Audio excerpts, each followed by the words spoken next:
Então, pessoal, vamos lá, vamos começar, né?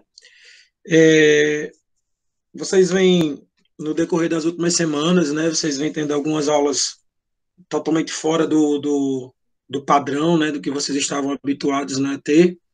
Os professores ali em sala de aula com vocês o tempo todo. Acredito que, de alguma forma, isso faça falta, mesmo os professores dando trabalho, né? Mas foi até uma forma também, acredito que todos os professores também aprenderam um pouco, né, um formato novo de ministrar a aula, enfim. Não sei como é que está sendo para vocês, né, esse aspecto daqueles links que vocês recebiam. Alguns professores usavam a imagem, outros usavam só o áudio, dando a aula, né, vocês ouviam apenas o professor e a aula ia acontecendo, como era o meu caso. Mas aí, em virtude de vários, às vezes a câmera ficava travando, enfim. E aí o professor Garcia, ele sugeriu que a gente começasse a investir nessa possibilidade de aula, que seria, trouxesse, né, reconectasse a gente nesse formato de professor-aluno. A galera dorme muito, né, na quarentena, assiste muito seriado, enfim. Mas aí quem entrava aproveitando, e aí eu preciso só dar continuidade ao conteúdo. A gente fez uma perspectiva de todo o conteúdo. Tem alguém me perguntando aqui como é que entra na aula. A gente fez uma perspectiva de todo o conteúdo, e aí, já para o final do semestre, né? Porque a gente saiu um comunicado, acho que vocês devem ter visto. Deixa eu só responder aqui, tá? Você vai primeiro baixar o aplicativo, o Google Meet, e depois disso você vai colar esse PIN que eu enviei no grupo. Mas você pode acessar também pelo computador, diretamente pelo link do HTTP que eu mandei também. E a gente fez uma projeção de todo o semestre, porque vocês já devem ter visto, né, que foi prorrogado aí esse isolamento, né, para a área da educação também. O Ministério da Educação prorrogou até o dia 17 de maio, se eu não me engano, alguma coisa assim, 27 de maio. E a gente fez uma perspectiva. E nessa perspectiva, algumas aulas da terceira unidade, porque como vocês tinham algumas aulas práticas, algumas aulas da terceira unidade, elas já começaram a ser ministradas, mas isso não significa que esse conteúdo ele vai ser abordado na avaliação da segunda unidade, que acontece no dia 8, tá? Então, eu estou aproveitando esse momento também do início da aula para dar algumas explicações para vocês, talvez vocês tenham essas dúvidas. Se forem tendo dúvidas, vão colocando aí no chat que eu vou lendo e vou aproveitando para responder, tá? Então, essa aula de hoje de ferramentas, ela seria uma aula teórico-prática. Então, vocês vão perceber que muita coisa da aula ela seria mais aproveitada, logicamente, se tivesse a prática, mas dá para vocês entenderem bastante coisa dessas ferramentas, e eu preparei um material bem interessante também, posterior à aula eu vou mostrar para vocês, para que vocês não fiquem em déficit em relação a esse conteúdo de hoje. Vocês gostam de avaliação, alguma coisa assim, vocês vão gostar do material que eu preparei. E aí a gente fez uma estimativa, né, uma perspectiva do semestre. E essa aula de hoje ela já é da terceira unidade, porém na próxima semana a gente vai fazer uma revisão daquelas 4 aulas anteriores que nós tivemos, e aquelas 4 aulas anteriores, elas são voltadas para a avaliação do dia 8. Então, na próxima aula, na próxima quarta, é uma revisão. Então, deixa eu lembrar aqui, a gente teve classificação da... Eu tenho anotado aqui só um minuto. Nós tivemos os aspectos teóricos e conceituais, né, de ginástica laboral, depois a gente teve os tipos de ginástica laboral, depois a gente teve LER e DORT, não é isso? E na última aula nós tivemos os aspectos metodológicos, né, já que aquela aula dos aspectos metodológicos, a maioria dela já é para a terceira unidade, tá? Talvez vocês tenham... eu acho que não puxei nada dela para a avaliação da segunda unidade, não. Tá? Então, talvez vocês só se atentem a estudar mais as três aulas, aspectos teóricos e da ginástica laboral, Ler e Dort e os tipos de ginástica laboral. Beleza? E aí, a aula passada e a aula de hoje, elas já vão sendo direcionadas para a terceira unidade, tá? Eu vou espelhar uma vez e vocês vão me dando um ok aí se tá todo mundo vendo, tá? É, o, o, o artigo, né, o material que vai ser utilizado, ele é um material bem interessante porque ele é um material da Preds, então vocês vão ver o slide, ele é bem diferenciado, tá? Ele tem um formato, eu vou preparando algumas coisas e vou encaixando nesse formato, e aí depois eu jogo as animações, aí eles fica mais interessante. Como o que vai ser apresentado é muito voltado para checklist, para ferramenta, envolve tabulação de dados e tal, então muita coisa eu vou lendo, vocês podem fazendo alguma anotação, e aí ao final, aí quando eu apresentar tipo, o que seria mais usado, o que seria mais interessante dentro da perspectiva, da possibilidade de atuação do profissional, aí vocês, a gente vai discutindo isso no final, beleza?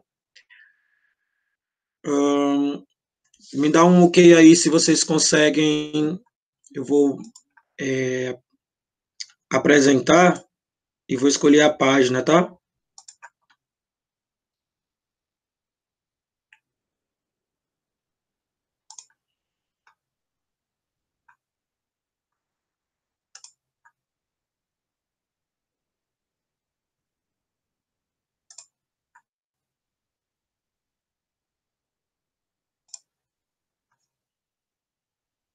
Vocês conseguem ver essa página aqui que eu estou mostrando? Antes de eu colocar em tela cheia, me dê um ok aí no chat.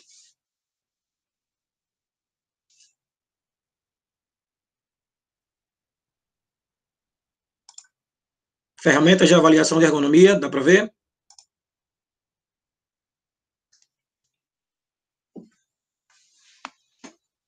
Show de bola.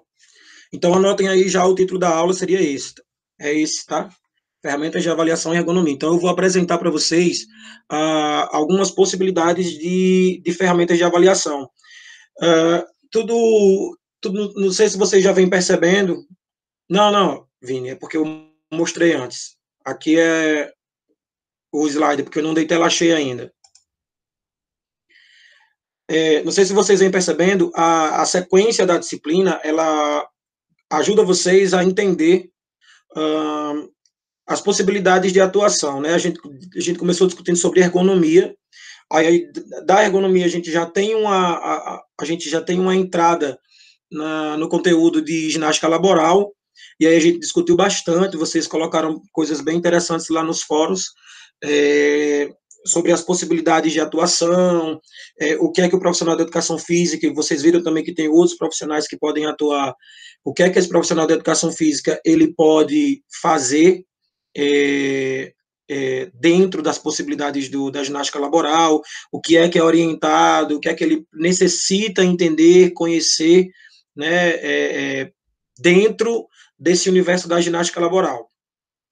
E aí, quando a gente começou a falar sobre os aspectos metodológicos, né, na aula passada, é interessante que a gente também já tenha um olhar sobre essas ferramentas, porque aí não é uma obrigatoriedade ao profissional da educação física, elas são ferramentas mais direcionadas de avaliação, mas o profissional da educação física ele pode sim utilizar-se dessas ferramentas até para facilitar o trabalho dele, tendo em vista que ele precisa chegar com um padrão de maior qualidade nas empresas em que ele irá atuar dessa forma, com a ginástica laboral.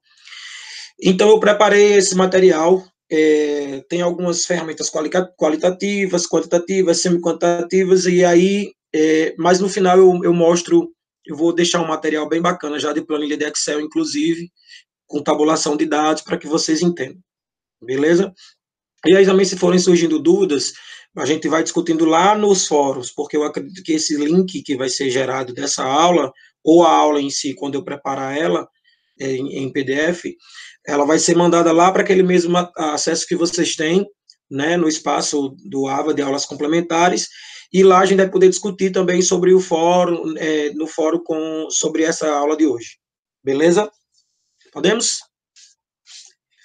Qualquer coisa eu tiro de tela cheia, volto para cá, se precisar de explicar alguma coisa, mas aí eu vou falando e vocês vão prestando atenção aí. Se quiserem anotar alguma coisa, fica à vontade. Simbora.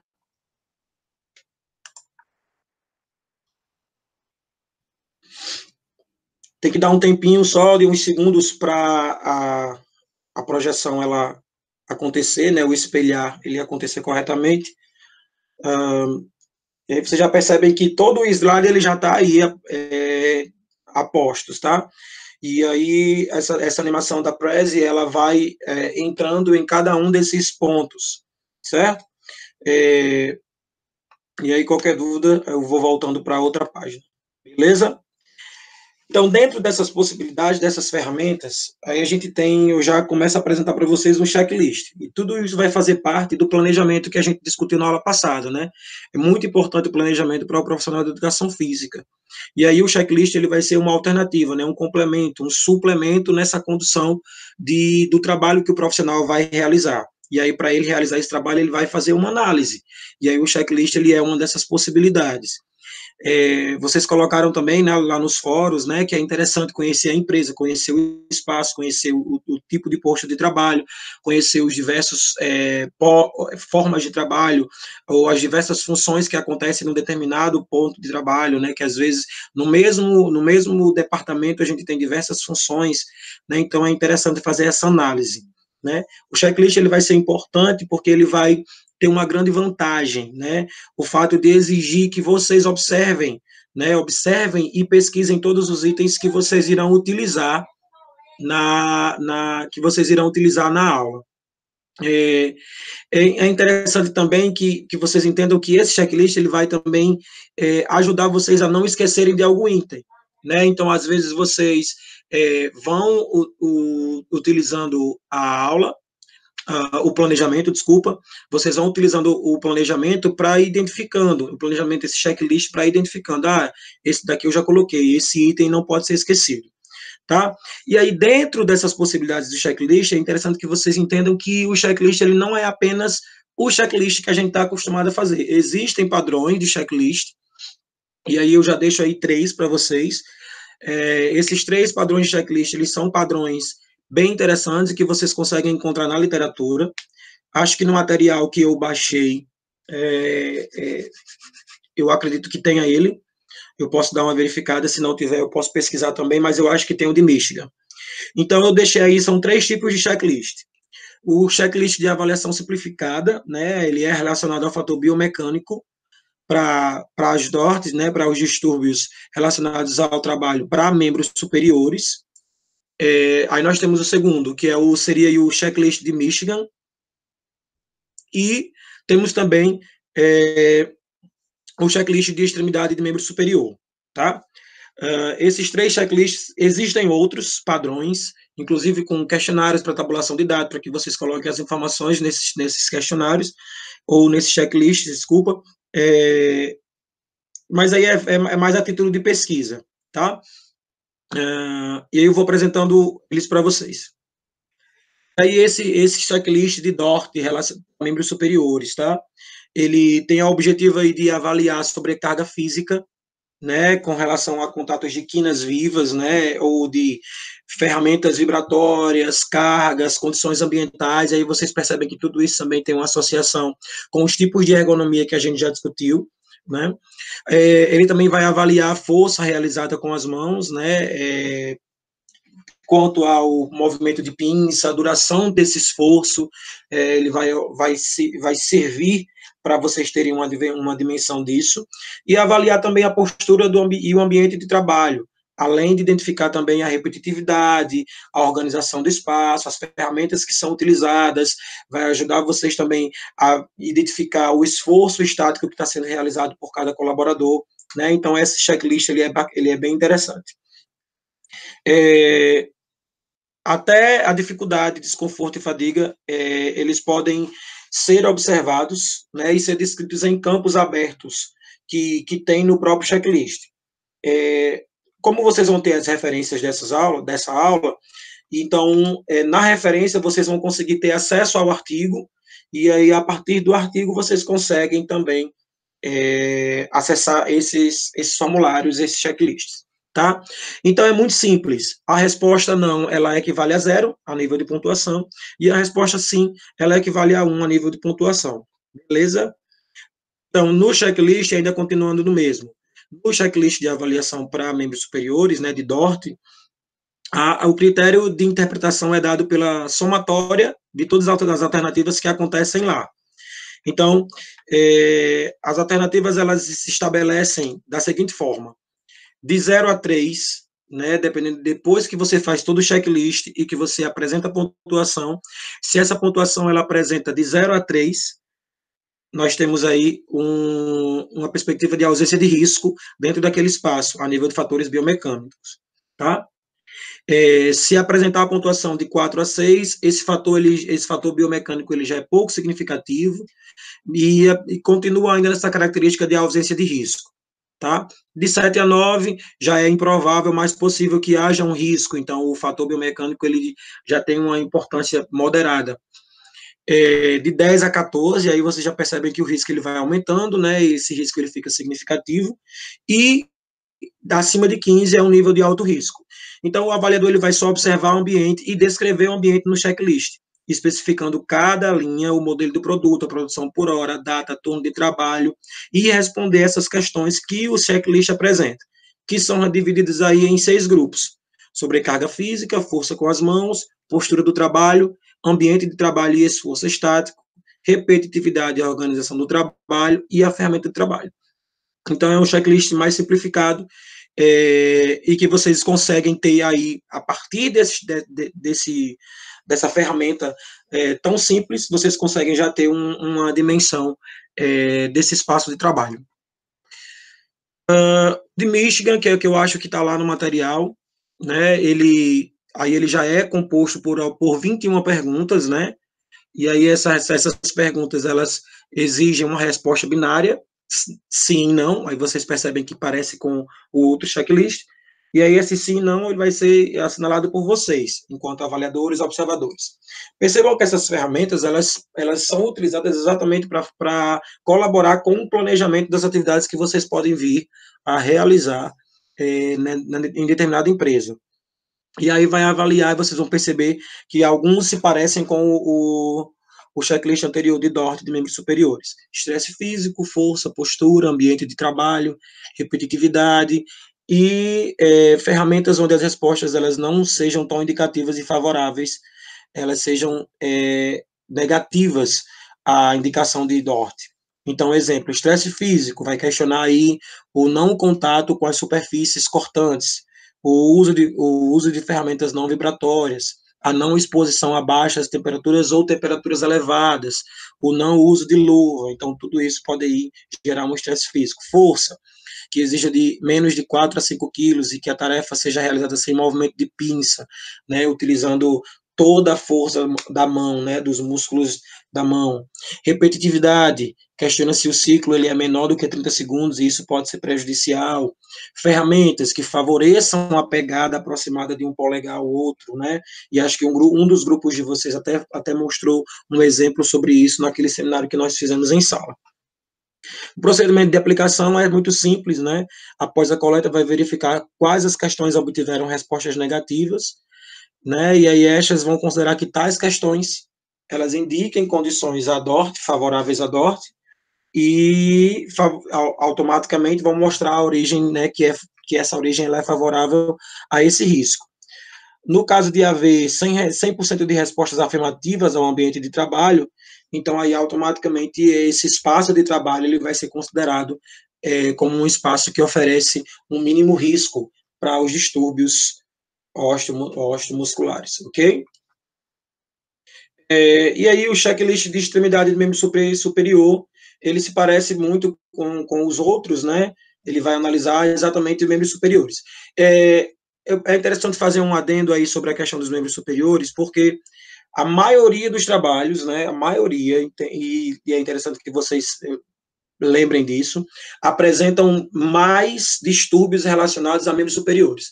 Até na aula de Dort, eu também apresentei mais distúrbios e doenças voltadas, e lesões, desculpa, voltadas para os membros superiores. Mas isso não significa que o colaborador ele esteja propenso aos riscos e lesões apenas em membros superiores. Existem também diversas doenças, distúrbios e lesões que podem acontecer a nível de membros inferiores também. E ficou claro que automaticamente essas lesões, esses distúrbios, eles são multifatoriais. Então, se eles são multifatoriais, eles não estão direcionados só a membros superiores, né? Eles estão direcionados ao corpo, a todo o corpo em si, inclusive também envolvendo toda a parte psicológica, toda a parte social, que isso também já foi discutido nas aulas anteriores. E aí esse checklist ele vai subdividir a análise em grupos denominados. O grupo que analisa a repetitividade, estresse mecânico e força, e o grupo que vai analisar postura, ferramentas, objetos e equipamentos. Tá? Mesma coisa, respostas não e sim, né? E aí nessas, para o objetivo do primeiro grupo, essas respostas voltadas para sim e não, são direcionadas a esses 3 itens, né? Repetitividade, estresse mecânico e força. E para o segundo grupo, eles são direcionados para postura, ferramentas e objetos. E é interessante que vocês percebam que no segundo grupo, ele vai apresentar um padrão diferenciado de respostas. As respostas elas podem ser não, algum e 1/3 do ciclo, mais de 1/3 do ciclo de trabalho. E aí essas respostas elas também são direcionadas na própria tabulação e no próprio questionário. Tá? E aí tem o procedimento de aplicação, né? E aí cada um dos itens eles são abordados, né? A repetitividade vai analisar o uso repetitivo das mãos e dos punhos de forma bilateral, né? De forma que sejam utilizadas as duas mãos ao mesmo tempo. O estresse mecânico, pontos de pressão, e aí atrás do lado dos dedos, a palma ou base das mãos, antebraço, cotovelo. Então ele vai avaliar todos os itens. E aí, como ele é voltado, só para vocês entenderem, ele é direcionado à extremidade dos membros superiores. Então, vocês percebem que tudo é muito direcionado a pinça, polegares, espaçamento das mãos, é tudo muito direcionado à extremidade dos membros superiores, né? Então, é muito importante questionar se as mãos, elas realizam algum movimento de puxar, arrastar algum objeto em ambos os lados, né? Tudo isso vai ter no questionário. Beleza? Deixa eu voltar aqui para a gente ver vocês. Deixa eu ver o que é que foi dito aí. Então, primeira parte, ok? Até aí? Me digam, comentem alguma coisa.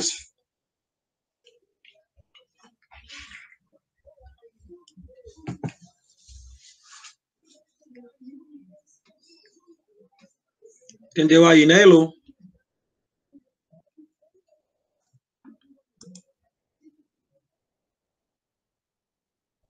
Driele também está aqui, né, Driele?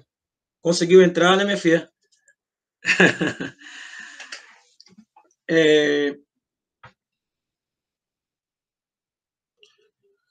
Então, esse primeiro item aí das ferramentas é o checklist. Então, por muitas pessoas, né, por muitos profissionais, ele é considerado simplificado, muito simplório, né, e aí acaba que as pessoas vão desvalorizando um pouco ele, em virtude de não ter tanto um contato muito com o colaborador, muitas vezes, porque muitos deles, desse formato de ferramenta, ele é muito direcionado à observação do profissional que vai atuar, e muitas pessoas não conseguem entender a importância dessa observação, desse olhar mais clínico, desse olhar mais apurado, né? E muitas vezes se sentem também incomodadas de o profissional chegar com uma prancheta, com um papel, não perguntar nada a ninguém, ficar só olhando, anotando alguma coisa assim. Mas aí isso não impede do checklist ter uma interação, né? Essa interação ela vai ser até importante para que quebre um pouco do gelo, né? Sem falar que é o primeiro contato que o profissional ele vai ter aí com o espaço, com os colaboradores, né? Então, é interessante que eles tenham essa noção. Nesse último de extremidades de membro superior, vocês percebem que ele é muito detalhado para as mãos, né? E aí ele é muito realizado também em postos de transporte de carga e para postos de trabalho, né? E para postos de trabalho sentado, né? Que também às vezes faz rotação, pega alguma coisa, leva para outro lugar, tá? Mas também não descarta a possibilidade de acontecerem em postos de trabalho de pé, uma vez que o colaborador, muitas vezes, ele está numa máquina, por exemplo, numa empresa de plastificação, né? Ele está em pé, então ele vai só plastificando, então pega uma carga de um lado para o outro e muitas vezes ele está em pé, né? Então, não descarta a possibilidade de ser utilizado em outros espaços. Vamos voltar para lá? Me digam se vocês estão vendo aí. Veem a aula?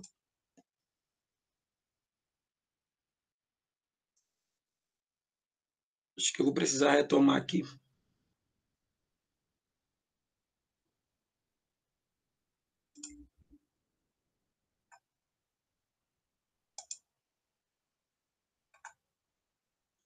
Dá para ver?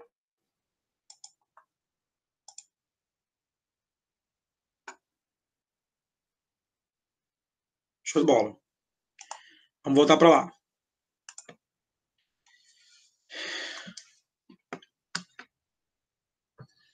Então, aí a gente vai agora para ferramentas quantitativas, né? Então, eu separei alguns módulos, que também são módulos bastante utilizados. Eu vou me deter a falar. Uns eu vou passar superficialmente, só para que vocês tenham conhecimento. Outros eu vou me deter a falar mais sobre ele, em virtude até da utilização, né, dele. Mas aí tomem nota desses outros que vão sendo abordados, tá? Aí a gente tem o método OVAS, né? Foi desenvolvido na finalzinho da década de 70, né? E aí ele vai assumindo aí uma forma de avaliação, né? Para avaliar as posturas dos colaboradores. E aí também ele tem um método de observação, né? Nesse protocolo ele apresenta aí 72 posturas, né? E aí essas posturas elas são uma combinação de posições típicas de dorso, de braço, de pernas, né? E aí a partir disso ele vai apresentando aí classes posturais, né? A classe de 1 a 4, postura normal, que vai dispensar cuidados essenciais, excepcionais ou essenciais, ou cuidados mais abrangentes. Na classe 2, a postura que deve ser verificada de forma rotineira, com um olhar mais atencioso. A classe 3 já apresenta aí uma postura que vai merecer uma atenção a curto prazo, né, que vai precisar de algum tipo de intervenção, então aí vocês já começam a perceber a ginástica laboral envolvendo aí algumas delas, e vão até tentando associar que tipo de ginástica laboral poderia ser essa. E aí a classe 4 é uma postura que merece uma atenção imediata, né, porque esse indivíduo ele já está comprometido em virtude dessa repetitividade. O OVAS, se vocês quiserem pesquisar, existe um software chamado WinOVAS. Ele foi desenvolvido exatamente para o Windows, né? E acredito que ele não paga. Se eu não me engano, até 100 avaliações, 100 observações, ele é gratuito, né? Mas aí depois vocês conseguem desinstalar e reinstalar e isso reinicia. Se vocês quiserem anotar aí esse software, né? É o WinOVAS, tá? Então, só para que vocês tenham um conhecimento já desse método. Aí o Rogers, o nome do método recebe o nome do seu próprio criador, né? Ele vai analisar aí também nível de segmentos corporais, esforço, duração do tempo, a frequência desses esforços, né? Então, os segmentos corporais que podem ser estabelecidos dentro dessa ferramenta, né?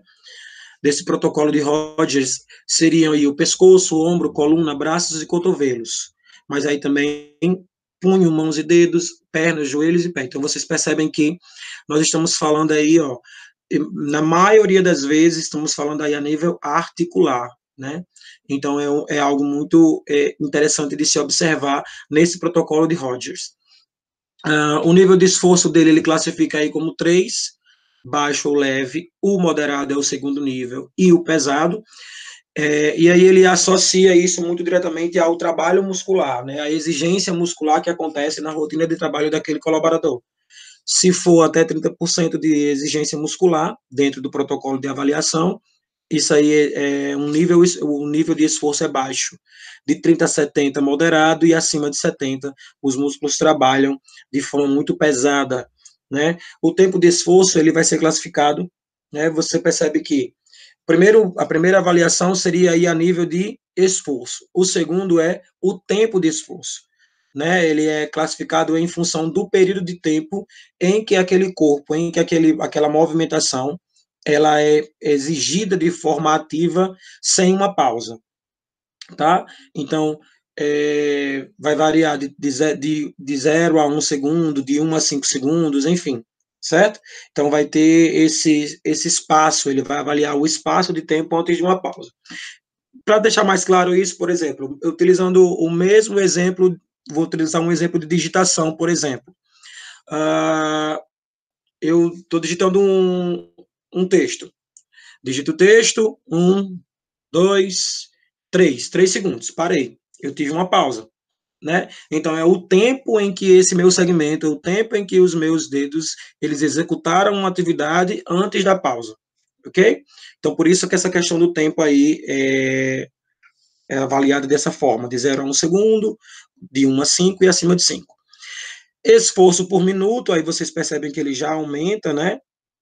De 1, mesma coisa, de 1 a 5, e acima de 5 minutos. Mesmo pensamento, né, em relação a essas pausas.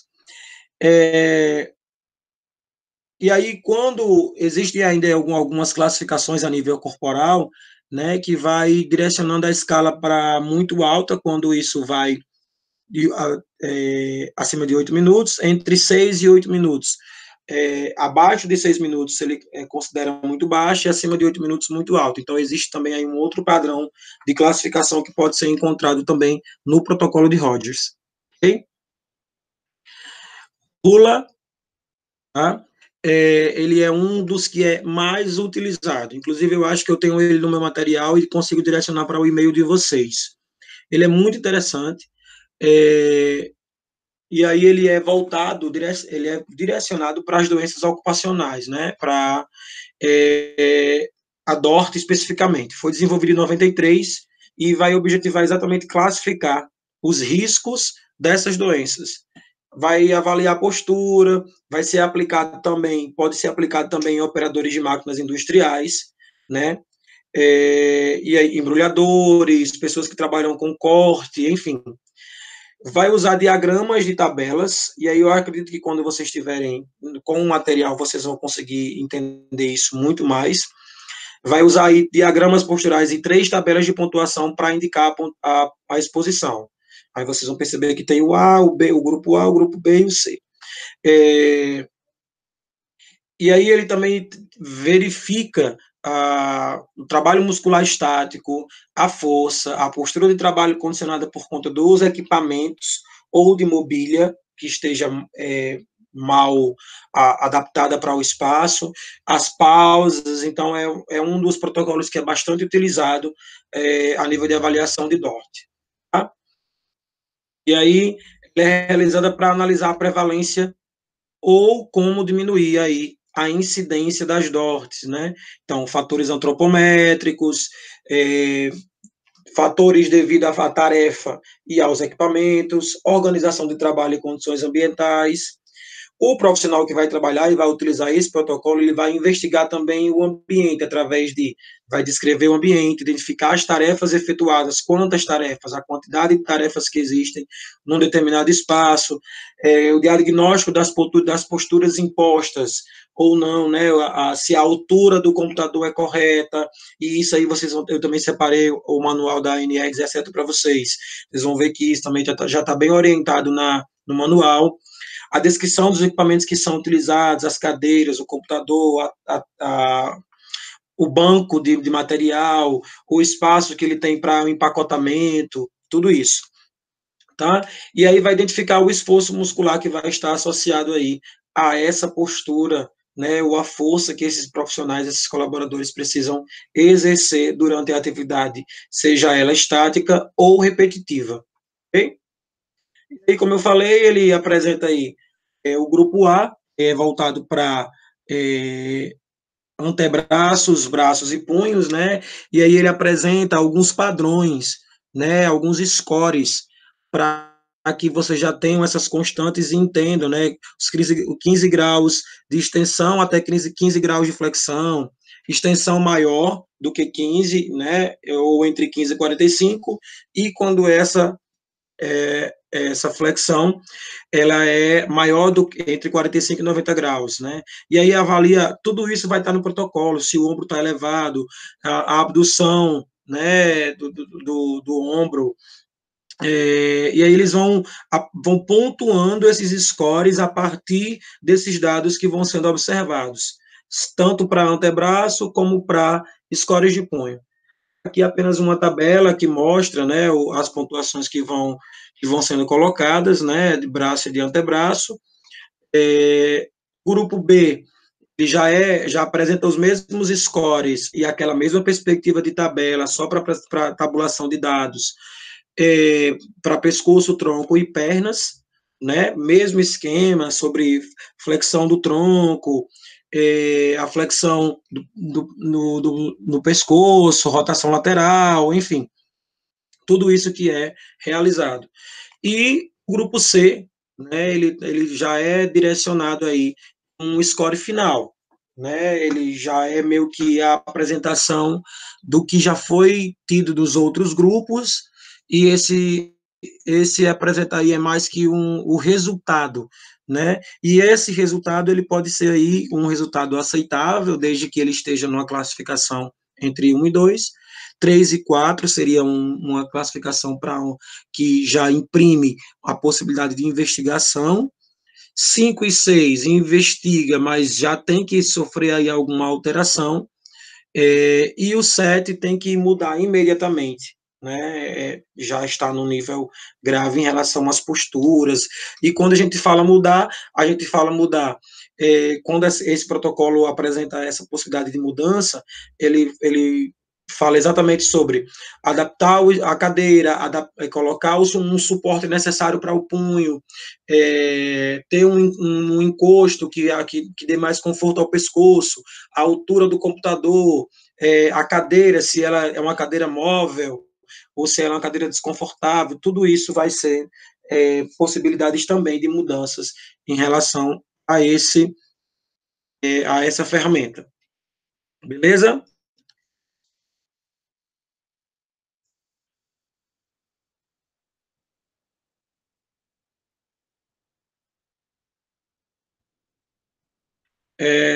Continuam enxergando o slide tudo?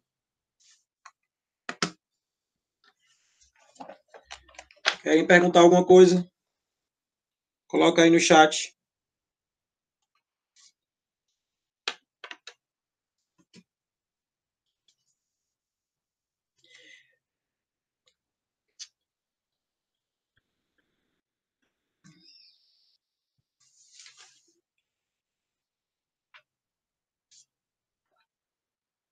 Agora eu vou direcionar vocês diretamente para uma ferramenta quantitativa, e essa ferramenta ela é uma das mais utilizadas pelo profissional da educação física. Claro que pode, Vini. Inicialmente, você pode fazer apenas o checklist, a ferramenta, você pode utilizar a ferramenta de checklist. A partir da ferramenta de checklist, lá, inicial, que eu apresentei,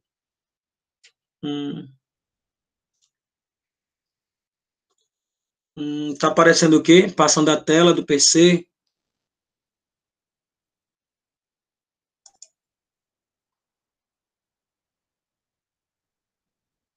Peraí. Não tá aparecendo eu não para vocês? Semi-quantitativas, Elu.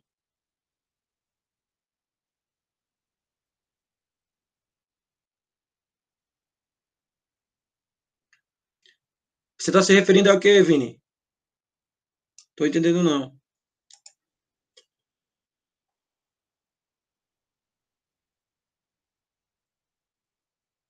Eu tô na chamada. Daqui a pouco eu levo de volta para o slide. É isso que você está dizendo?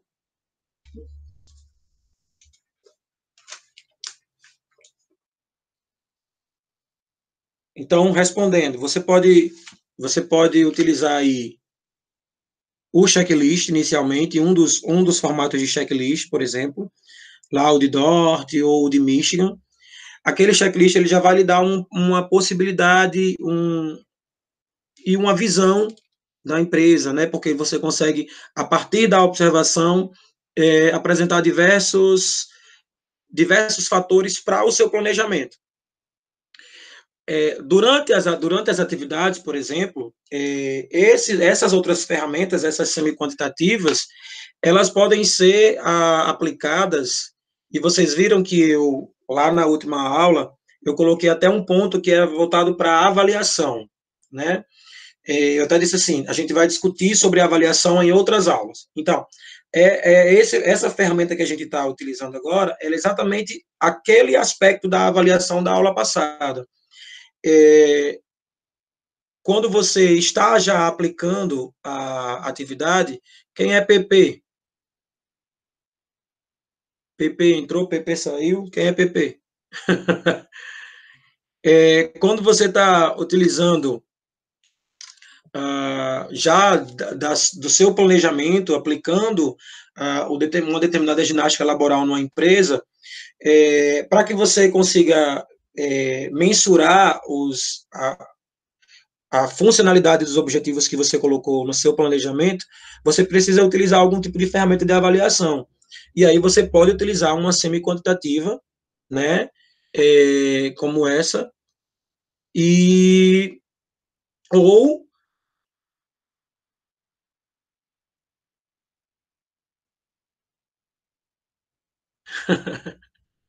ou você pode utilizar a quantitativa, que é o que eu vou apresentar agora. Beleza?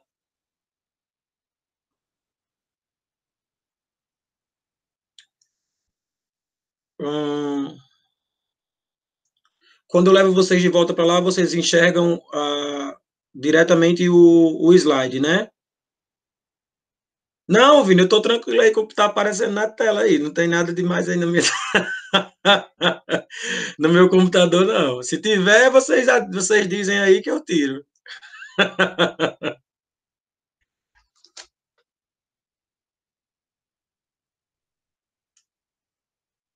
Tem algum site capcioso aparecendo aí, é?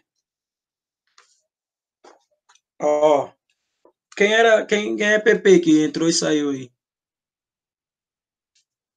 Só para eu anotar aqui, né?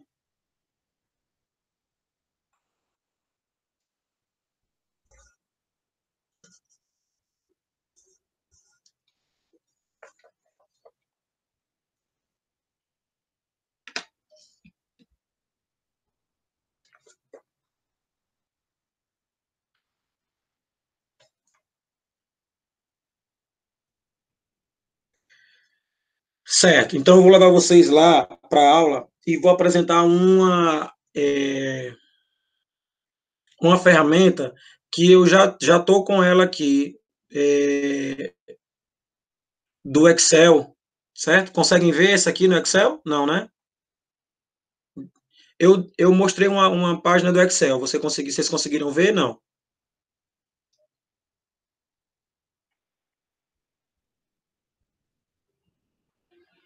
Certo. Então, beleza. É só para saber, porque quando eu for apresentar a página do Excel, eu preciso fechar a apresentação aqui do próprio Google e levar vocês para lá. Mas dá certo. Então, eu vou continuar e vou apresentar direto para vocês essa ferramenta da NIOSH, né, que é bem interessante, é quantitativa, e eu já estou com ela na tabela. Eu mando para vocês e vocês só precisam inserir os dados, já está com fórmula toda feita, então vai ser delícia. Ok? Então,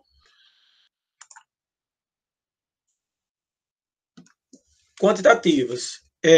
eu vou me deter aqui a essa da NIOSH, tá?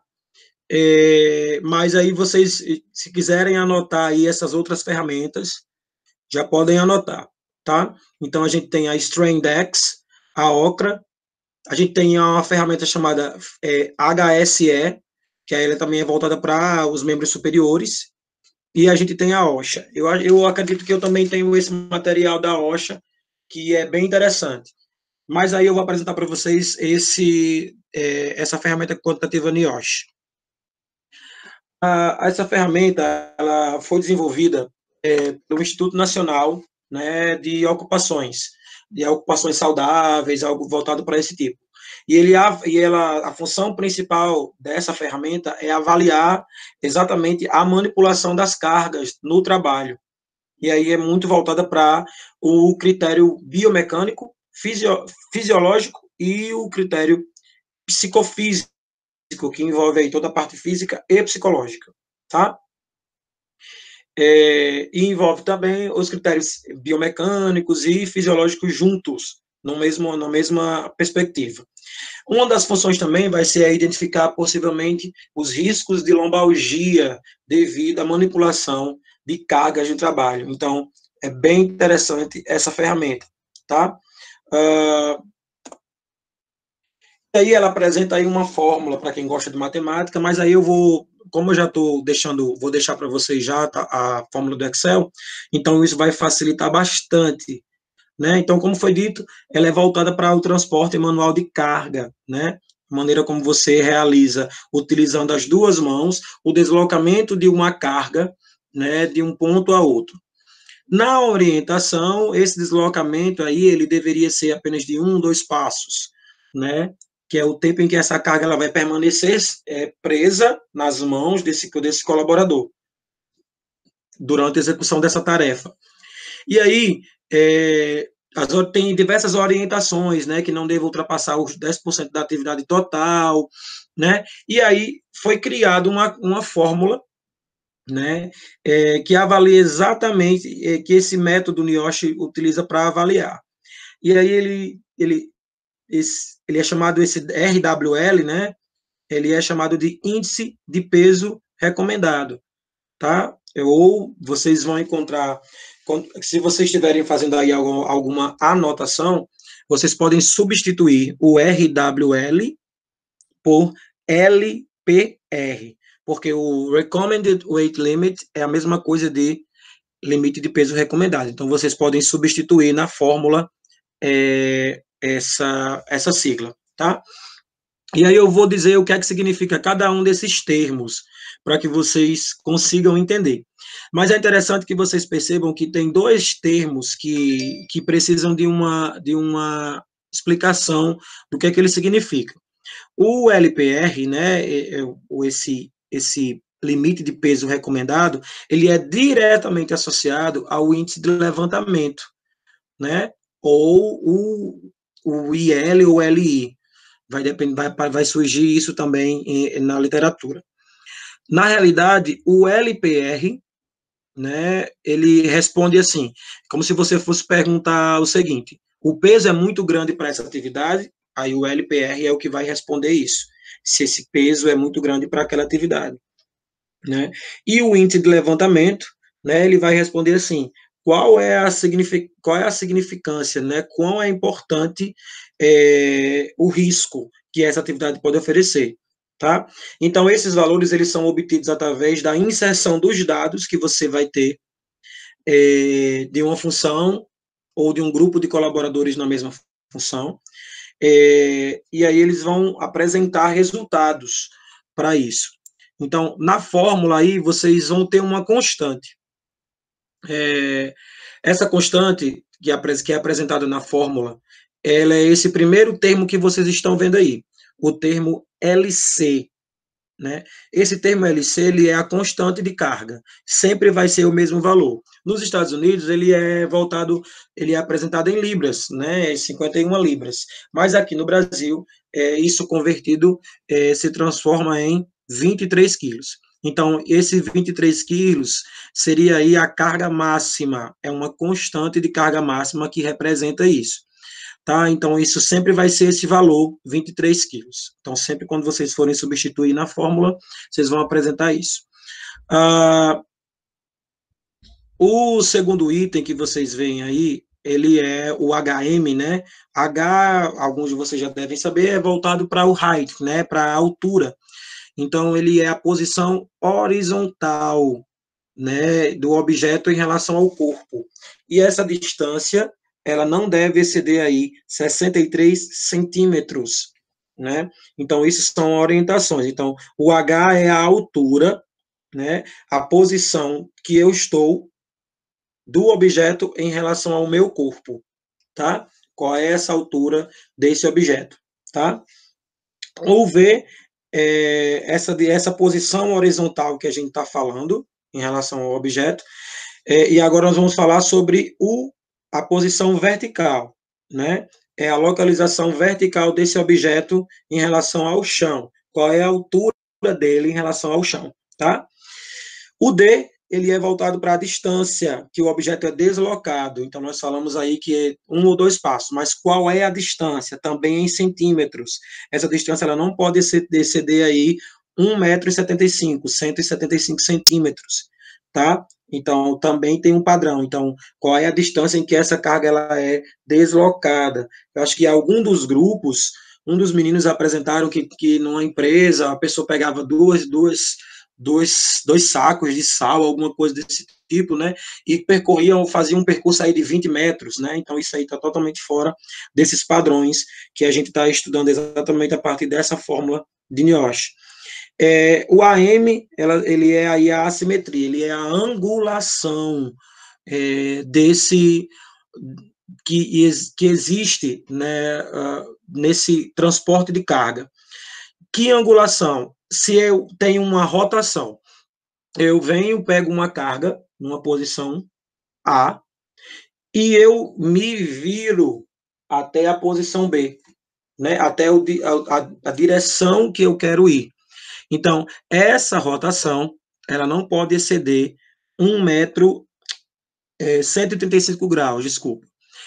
Não pode exceder 135 graus. Então, eu não posso fazer quase meia volta completa. Então, por exemplo, ela tem que ser, no máximo, 1/4 dessa distância, dentro de 180 graus. Então, eu não posso virar o corpo todo para o outro lado, e sim ter uma direção. Então, tudo isso é baseado no estudo dessa ferramenta da NIOSH. E, por último, seria aí o CM, né? O CM, ele é a carga distribuída entre as mãos. O período que essa carga ele fica distribuído. Quando eu levar vocês para a fórmula, vocês vão perceber isso. Existem também aí alguns outros padrões que são orientados nas normas sobre a distância das mãos, né, a altura das mãos ao mesmo nível, onde essa carga deve ser colocada durante o transporte a nível corporal, se é na altura do abdômen, se é na altura do peito, né? E aí é muito orientado que seja na altura realmente do peito, né, do dorso, né, não seja tão embaixo. Enfim, tem algumas orientações também que as normas apresentam, tá? Para que vocês tenham mais liberdade de como entender essa ferramenta que ela é muito utilizada.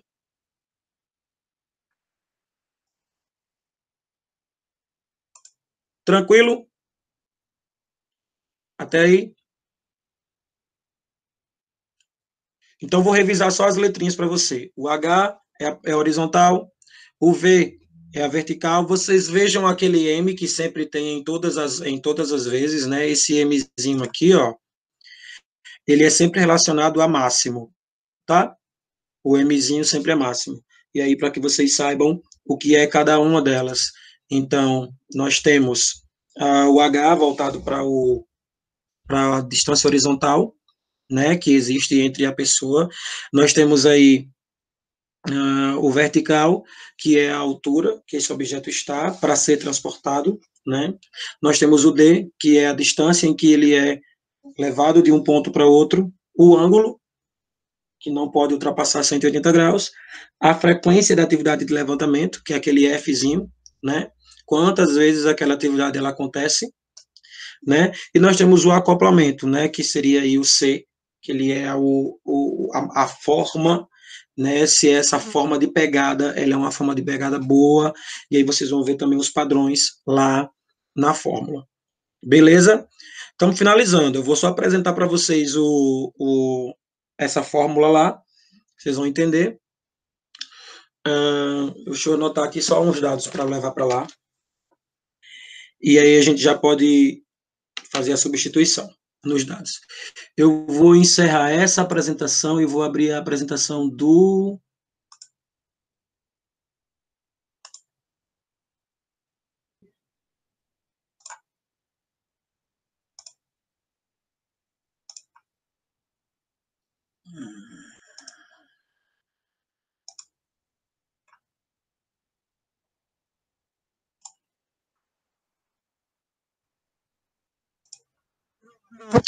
Pronto. E agora eu vou levar vocês para apresentar o Excel. Beleza? Ainda estamos aí? Quem ainda está aí? Está todo mundo?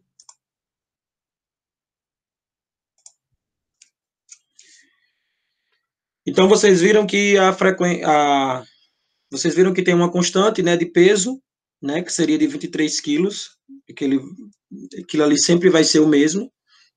A unidade utilizada para todos os outros, com exceção da frequência e do acoplamento, a unidade utilizada sempre é centímetro, tá? E do ângulo, né? Logicamente, do ângulo também é utilizado em forma normal, de 180, 45, 90, do jeito que a gente lê, tá? Mas tanto a distância quanto a altura vertical e a horizontal, elas são em centímetros, beleza? Essas unidades, elas são importantes. Só pegar uma pontinha aqui.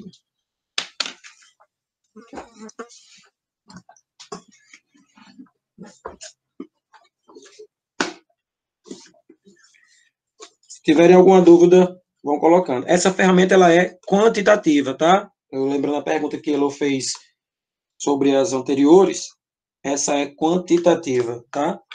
A NIOSH.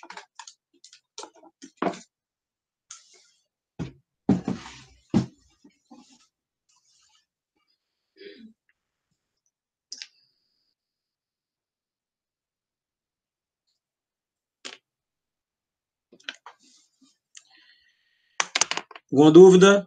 Alguma pergunta?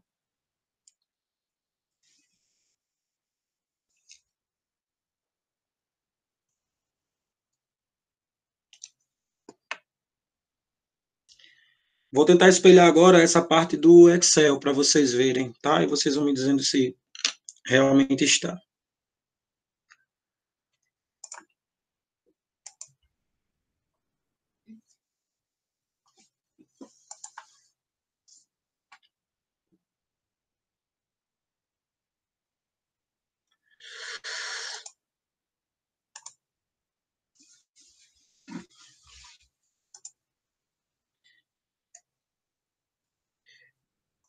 Um pouquinho.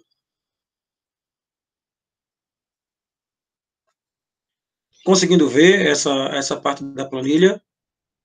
Mostrei? Dá um OK para mim aí. Show de bola. Então, vamos lá. Planilha da NIOSH. Ela já está toda tabulada, toda calculadazinha, tá? Eu coloquei até uns exemplos aí, né? Mas a gente pode digitar. Deixa eu só diminuir essa angulação aqui, vou colocar tipo 45, colocar a distância aqui só de 70 centímetros. Então vamos lá.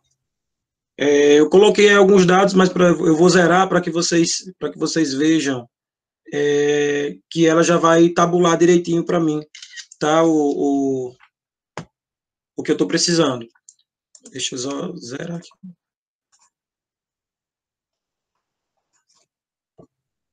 Vamos lá. Essa tabela, vocês vão ver ela já assim, né? Ela é uma tabela da NIOSH, que ela vai calcular exatamente o limite do peso recomendado, o peso que tem que ter, né? E o índice de levantamento, né? E aí esse índice de levantamento e o peso é exatamente algo que pode ser, inclusive, trabalhado nas aulas, né? De ginástica laboral, né? Quantas vezes esse índice ele realmente precisa acontecer. É interessante que vocês lembrem daquelas duas perguntas, né, que eu apresentei para você, né? O índice de levantamento ele direciona aí o risco da atividade, né? E o peso recomendado ele se esse peso ele é muito grande para isso ou não. E aí depois que a gente pega esses dados, a gente leva esses dados para a própria tabela da NIOSH e identifica onde esse dado se encaixa, né, em qual padrão esse dado se encaixa. Então, eu vou colocando aqui alguns dados e vocês vão perceber que ele já vai apresentando o cálculo direitinho, tá?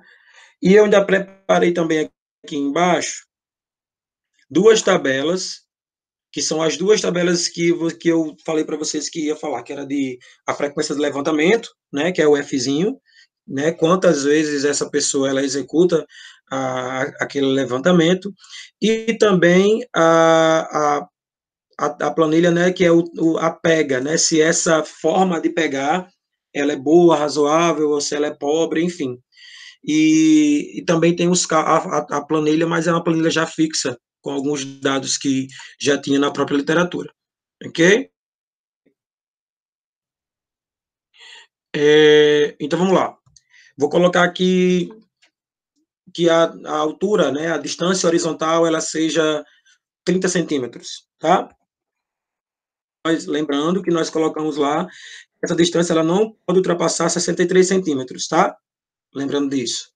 Então, a horizontal, eu coloquei aí 30 centímetros. O vertical, eu vou colocar aí que essa distância vertical, essa altura, ela tem, sei lá, 45 centímetros. A distância de deslocamento, lembrando que tanto a distância de deslocamento quanto essa altura vertical, ela não pode ultrapassar aí 175 centímetros, tá? E o quadro ao lado, ele vai mostrando exatamente. Quando você leva o cursor para cada célula, ele vai mostrando o que é que você tem que digitar. O fator da distância horizontal do indivíduo à carga, tá? Então, essa distância entre eu e a carga. Aqui, ó, a altura vertical da carga, né? Onde ela está, né? Qual é a altura que essa carga está, né? Então, eu coloquei 45 centímetros de altura, tá? E aí, ó, a distância que será percorrida, né, entre a carga e entre o colaborador com essa carga. Então, eu vou colocar aí 100. Eu coloquei aí 1 metro. Okay? O ângulo de rotação, né, que nós vimos que aí não pode ultrapassar 135 graus, eu vou colocar apenas 60 graus, tá? E a gente vai vou colocar aqui aquele peso fixo de 23 quilos, né, que sempre foi estabelecido já fixo. E aí eu tenho as duas tabelas aqui de baixo, que elas nos ajudam a preencher isso daqui. Tanto a frequência de levantamento, quanto a qualidade da pega, tá? Então, a partir dessas duas tabelas de baixo, vocês conseguem levar esses dados. E aí, ó, ele apresentando aqui, ó, frequência de levantamento vezes por minuto, tá? E aí, vocês têm a, a tabela toda colocada aqui, ó, em centímetro também, tá? Então, eu vou colocar que isso é realizado num período de 8 horas, isso é realizado aí 0,55, tá?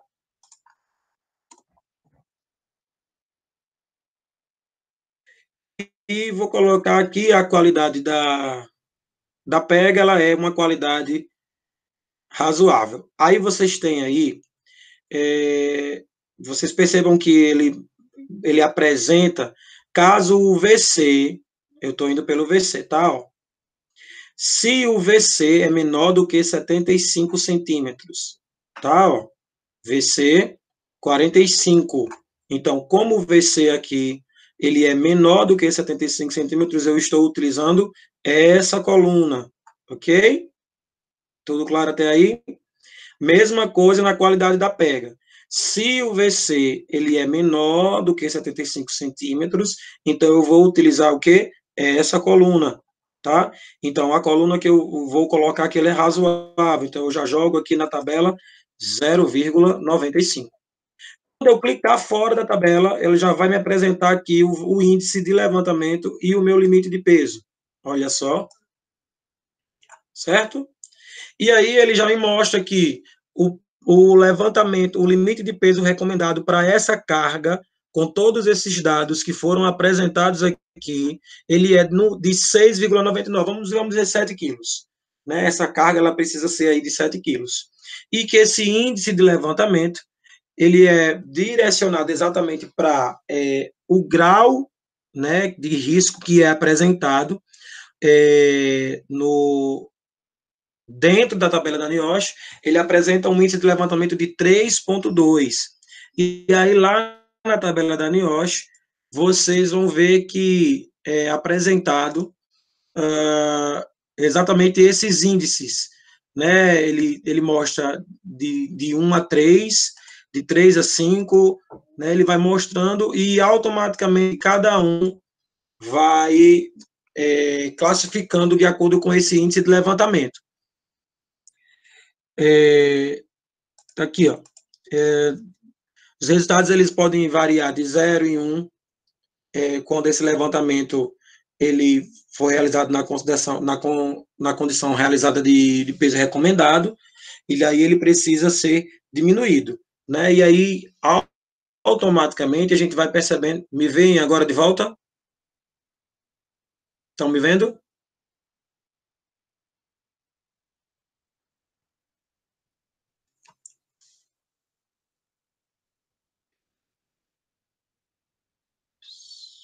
Show. Então, essa tabela, ela colabora exatamente para isso, para vocês terem o índice de levantamento, se esse índice ele está um índice bom, regular, medial ou ruim.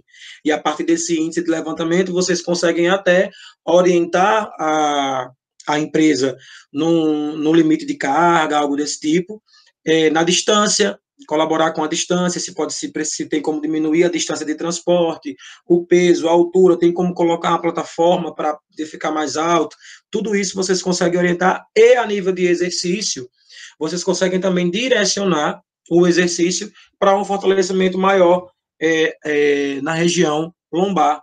Né? Então, são ferramentas que o profissional de educação física, elas são muito direcionadas para engenheiro, para o ergonomista, enfim, mas que o profissional de educação física, ele consegue utilizar dessas ferramentas para também ter um padrão que possa colaborar no planejamento da aula dele. Show de bola? Tem algumas considerações finais e referências na própria aula, e aí eu já vou deixando para vocês. Se vocês quiserem me perguntar alguma coisa, se vocês não entenderam, puxe, arrase. Pergunta aí.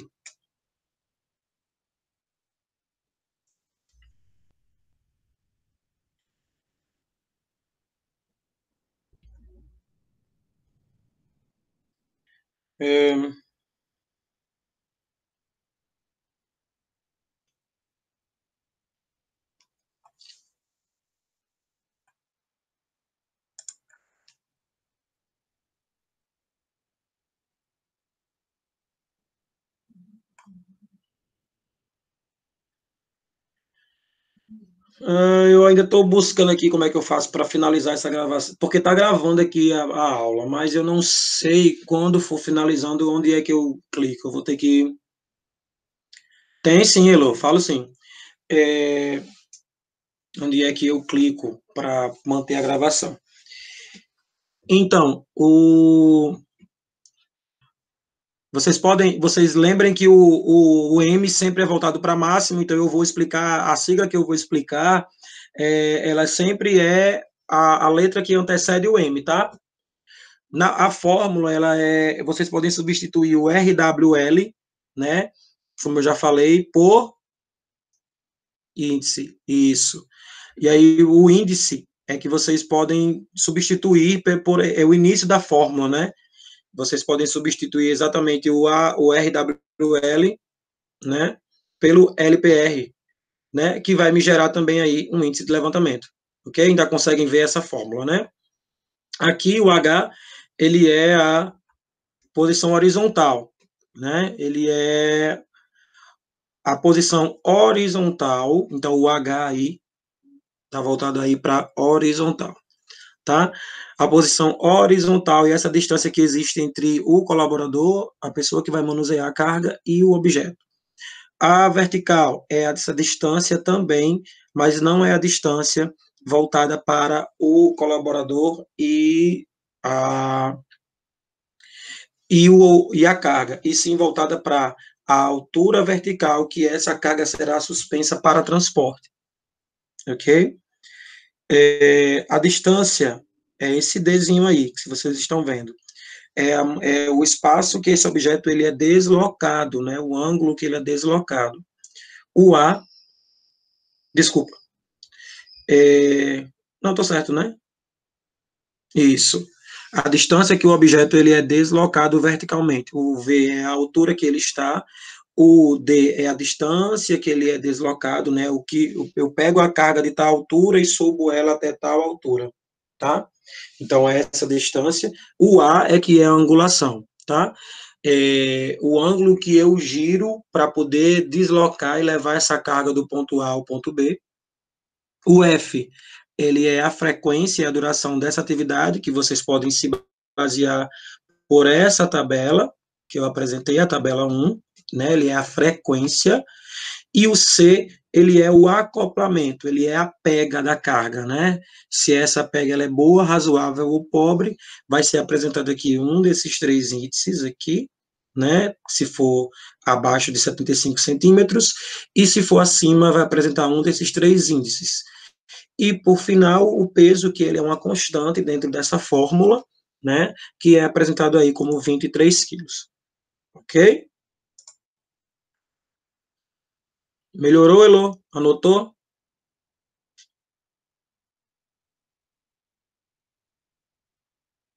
Show de bola. Então, H horizontal, V vertical, D é a distância que ele é suspenso, que essa carga é suspensa.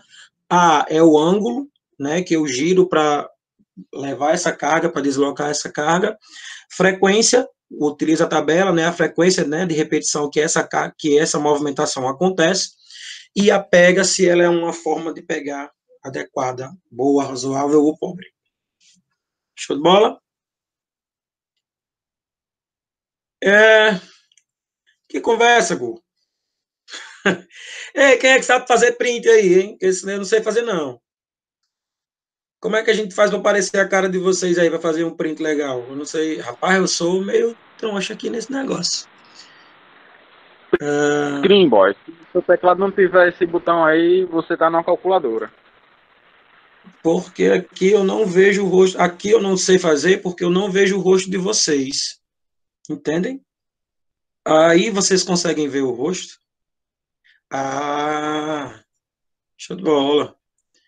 Então quer dizer, Gu, que você tá vendo todo mundo? Você vê todo mundo e me vê também pelo celular? É assim?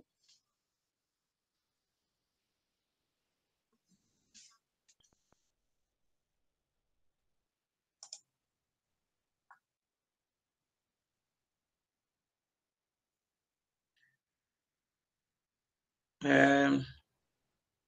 Quando for fazer, diga, Luiz, para poder pelo menos eu mostrar os dentes, viu?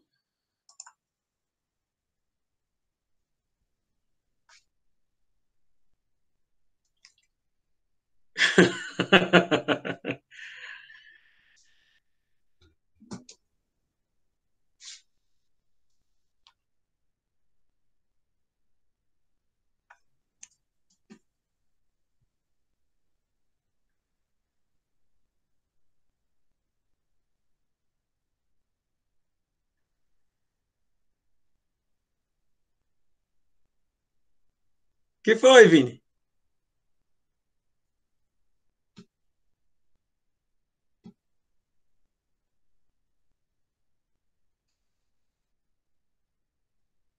Show de bola. É, Então, pessoal, alguma dúvida? Na próxima, eu vou, quando eu fechar vocês aqui,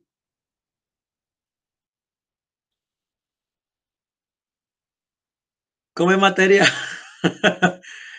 Como é material? Tá aparecendo o slide ainda?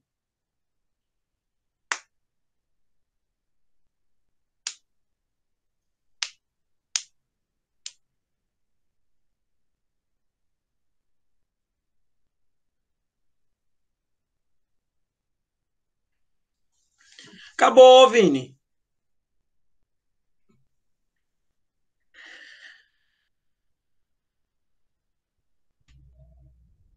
Agora eu vou para outra, para crescimento e desenvolvimento. Oi, Luiz, obrigado. Na quarta-feira seguinte, vou tentar preparar uma revisão bem bacana para vocês, para a avaliação, né, que vai acontecer. Aí eu vou confirmar com o Garcia, porque a revisão é na próxima quarta, 29. Aí, só que a avaliação de vocês é no dia 8, é uma sexta-feira. Aí eu fiquei em dúvida se tem a aula do dia 6. Enfim, eu fiquei um pouquinho em dúvida com relação a isso. Beleza? Mas aí eu confirmo e vou dando algum feedback para vocês no grupo, tá?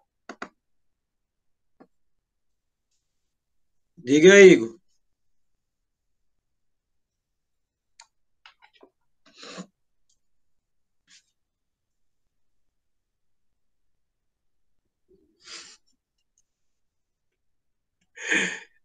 Hashtag. Hashtag EAD é horrível. Rapaz, eu também estou sentindo falta de dar aula presencial. Estou sentindo falta de verdade. A gente teve que se reinventar, né? Ah, o formato que a gente estava fazendo, o formato anterior que a gente estava fazendo, de videoaula, ele era, de certa forma, muito estressante por conta dos prazos, né? Por mais que nós soubéssemos o conteúdo da aula que a gente vai ministrar, mas o processo para que essa aula chegasse até vocês, ele era um processo, de certa forma, desgastante, porque a gente filmava, aí tinha muitas vezes para não deixar algum erro ou alguma palavra maldita, enfim. A gente tinha que editar, tinha que filmar novamente. Aí, se alguém dá, aqui em casa, por exemplo, alguém grita, aí eu dava pausa para poder voltar para a parte que eu estava. Depois disso, ainda tinha que levar para o YouTube, para poder, depois do YouTube, levar de volta para você. Rapaz, é muito rojão. É muito rojão. Olha só, eu preciso direcionar 3 questionamentos a partir dessa aula, tá? Para vocês. E aí, eu vou pedir para que vocês. Drier saiu. Eu vou pedir para que vocês anotem essas três questões que eu preparei a partir dessa aula. São 3 questões simples que com a aula mesmo vocês conseguem responder. Beleza? Voltou, Drier. Conseguem anotar? Todo mundo tem como anotar? Ou se uma pessoa anotar e os outros quiserem depois pegar, também dá certo. Beleza?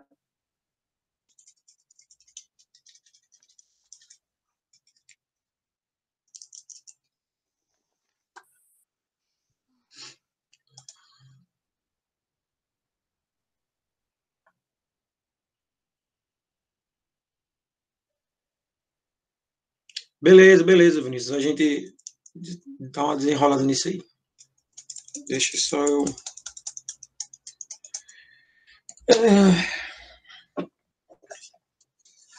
Pois é, Zé, eu imagino que para vocês também era bem, de certa forma, ruim, né?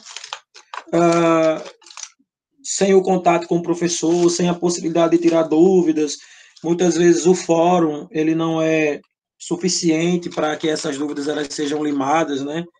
E, e com esse formato aqui que o professor Garcia sugeriu, ele de certa forma até traz dá uma reaproximada na gente, né? Na nossa forma de fazer aula, de vocês tirarem alguma dúvida, caso vocês tenham, até mesmo durante a aula, né?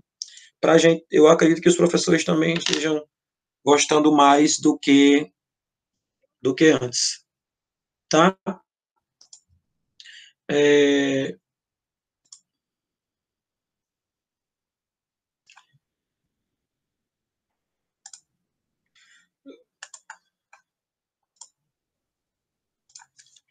então, a primeira pergunta seria aí, para vocês citarem, se vocês quiserem colocar, tipo, cite 3 tipos de checklist. São bem simples, são perguntas simples com base na própria aula mesmo. Cite 3 tipos de checklist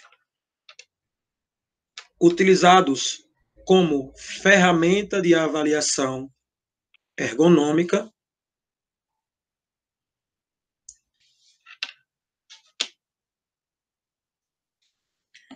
e suas principais características.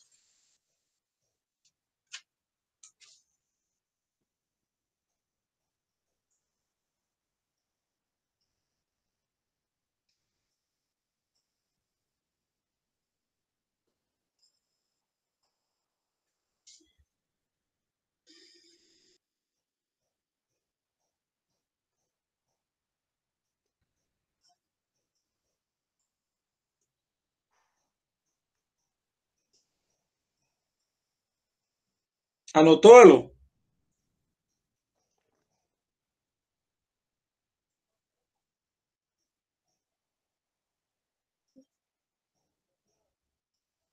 Ok.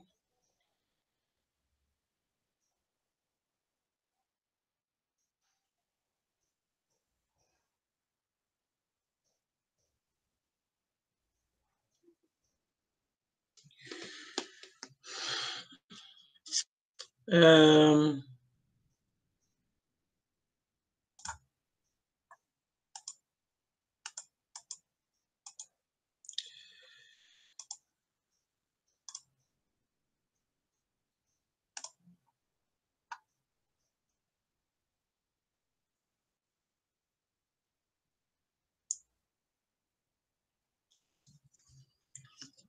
segunda, estão me vendo?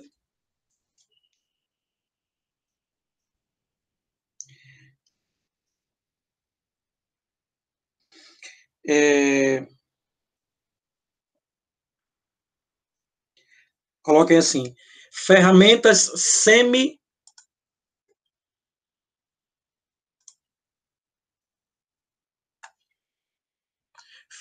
semi-quantitativa.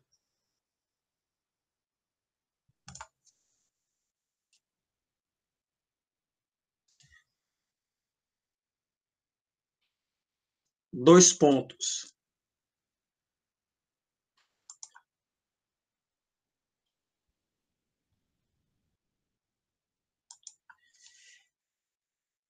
Em que se baseiam? Interrogação.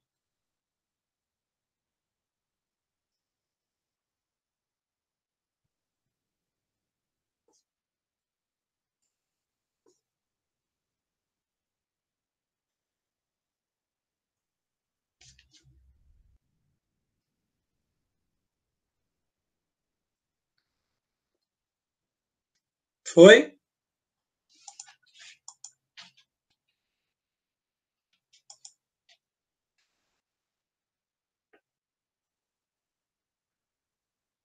Como, segundo, ainda na mesma pergunta, como os dados são obtidos?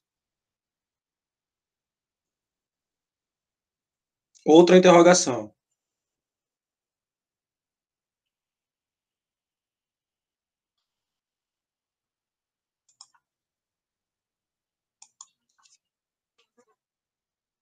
E por último, cite 2 protocolos.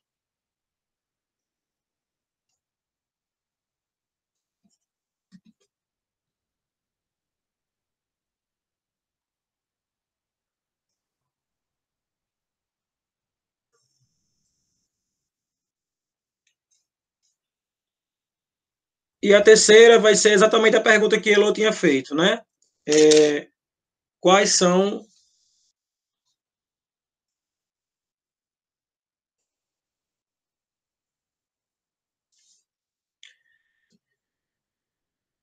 as variáveis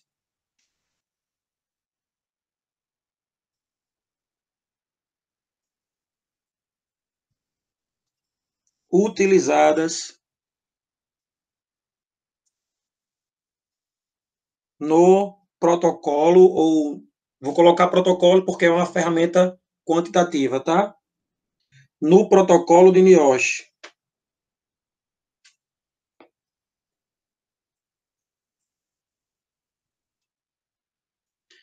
E aí vocês vão se basear exatamente em todas aquelas variáveis, né, em todos os aspectos que são utilizados. Vocês vão, nessa última pergunta, vocês não vão só dizer, tipo assim, H é a altura, vocês vão dizer, é a altura assim, assim, assado. O V é a distância assim, assim, assado. Vocês vão explicar cada um deles. Então, eu vou colocar quais são, depois de NIOSH, eu vou fechar a interrogação e vou colocar explique-os.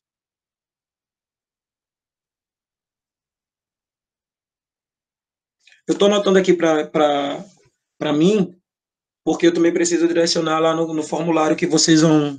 Porque a partir do formulário que é mandado, é que vocês recebem lá no AVA, tá? Aí essas questões elas vão para lá, tá? Mas aí já adianto para vocês na aula de hoje, para que vocês já tenham essas perguntas, já comecem a responder, e quando elas chegarem no sistema, vocês já estejam com a resposta e já só digitar e mandar. Beleza, meu povo? Elô, manda foto para mim. Gostaram da aula? Se disser que não, vou dizer a HC que eu não faço mais essa aula. Não, brincadeira. Vinícius, limpou as anilhas. A patata não entrou, não foi? Marco sim. É só mandar para mim que eu marco. Tô cuidando aqui. A anilha fez um Manda os ponto. Instagrams aí de vocês no meu privado do WhatsApp, que quando ele mandar a foto para mim, aí quando eu postar. Driele, eu vou fazer o seguinte: quando eu fechar agora, eu vou tentar salvar essa aula, né, de hoje, e a gente já preenche um formulário e manda para o Nupetec. Então, eu acredito que depois que eu fizer isso, é a cargo do sistema, né? Mas aí eu posso ficar pedindo para que eles agilizem, não sei, né, para que eles façam mais rápido. Beleza? Tudo tranquilo? Show de bola? Obrigado, pessoal. Tava com saudade de vocês, mesmo sem a gente se ver, mas eu acho que já dá uma aproximada. Deixa eu ver aqui o negócio aqui. Deixa eu ver quem é que eu consegui enxergar. Vamos ver se aparece aqui. Estou clicando aqui para ver se aparece a carinha de vocês aí. Driele. É você, Driele.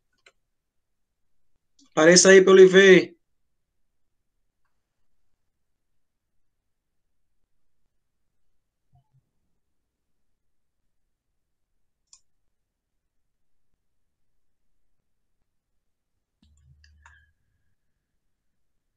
Olha aí. Agora eu estou vendo. Vinícius com a máscara, né? Olha aí, Elô e a geladeira.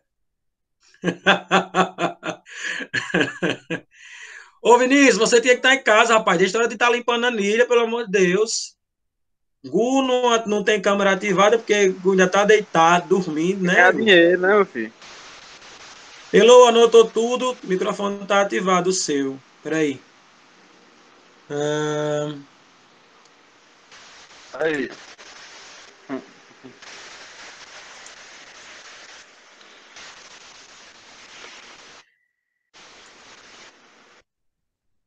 Eu estou ouvindo a voz de Vinícius, eu acho.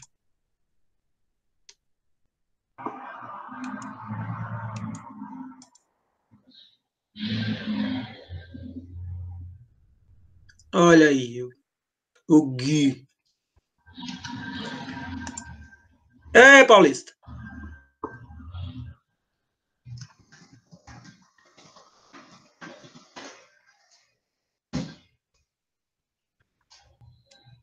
Tá, beleza.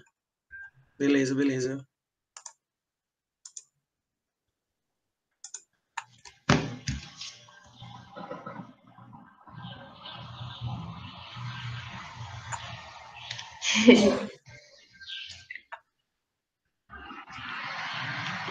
Eu acho que o microfone de Heloísa tá ativado. Tá ativado, eu? Acho que é você que Tá, tem que tá ativar. sim. Agora tá. Agora ativou o seu. Fala aí pra ver. Oi. Tá vendo? Vinícius vai saindo, né? Driele desativou a câmera, Driele também tá toda. Acho que Driele tá empacotada dormindo. Ah, mas é legal ver vocês um pouquinho. Ei, pessoal, obrigado, viu, pela aula. Vou falar para o HC que deu tudo certo. Ele estava preocupado se os professores estão funcionando, né? Tudo direitinho. Mas aí que bom que deu certo. Eu acho que funcionou. Próxima quarta, avisar para a galera, né? Para ver se a galera, como é uma revisão e como esse formato de aula ele não é a mesma coisa de estar no presencial, né? Logicamente, então muita coisa às vezes fica em dúvida, falta, e a revisão ela pode ajudar bastante nisso. Então a próxima aula seria interessante que a galera tentasse participar mais. Logicamente que quem puder, né? Quem estiver trabalhando outras coisas não tem como obrigar, lógico. Mas aí se organizar, porque como é no horário da própria aula de vocês, né? A gente está tentando fazer no próprio horário, que hipoteticamente vocês deveriam estar na faculdade, então justifica esse horário para que a gente possa fazer essa revisão e vocês não ficarem em perda, né? No conteúdo. Beleza? Beleza. Beijo no coração de vocês, fiquem com Beijo. Deus. Até quarta-feira. Até. Valeu, Tchau. valeu. Tchau, tchau.